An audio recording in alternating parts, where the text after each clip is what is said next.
You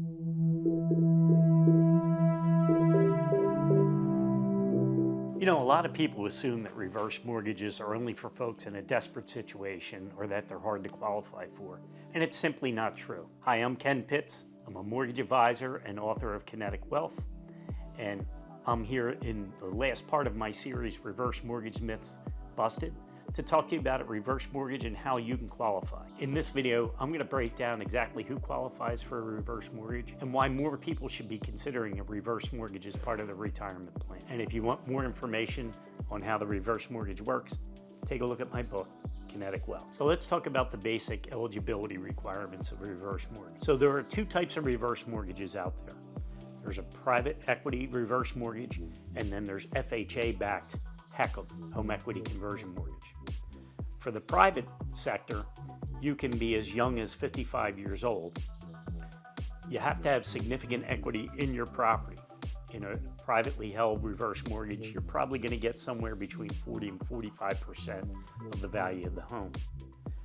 On the home equity conversion mortgage that's backed by FHA, you have to be at least age 62. And similarly, depending upon your age, you're going to get the equity access 42 to 50% depending on your age of the value of your home. One of the other basic eligibility criteria is this home has to be your primary residence. Second, let's talk about credit and income considerations. In a reverse mortgage, the qualifications for the program changed in 2014. There's an income requirement, for example. Not the way maybe that you qualify for a regular loan that you're going to be paying back monthly. It's more residual income based. What does that mean? They just want to make sure that you can keep the property up, that you have enough cash flow to cover your personal needs and cover the long-term maintenance on your house.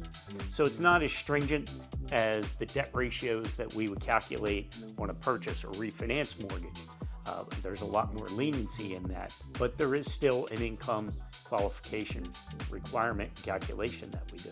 Prior to 2014, your overall credit picture really didn't make a difference. Credit wasn't looked at. Now it is. They want to make sure that you are the type of person that's responsible because you have to be responsible for the long-term upkeep of the house. So they do look at your credit history. And if you've had credit leaks in the last 24 months, they're going to ask you why. What happened? What were the circumstances of it? It doesn't necessarily mean your loan's going to be turned down, but you're going to have to address any credit payment inconsistencies that you've had in your most recent past. Third, let's talk about the type of properties that do qualify for a reverse mortgage. So not just single family homes, but condominiums, townhouses qualify, even a multifamily, as long as you're using one of the units as your primary residence. So a 1, 2, 3, or 4 unit property would qualify just like it would for FHA, provided you're living in one of the properties. So who is a reverse mortgage really for?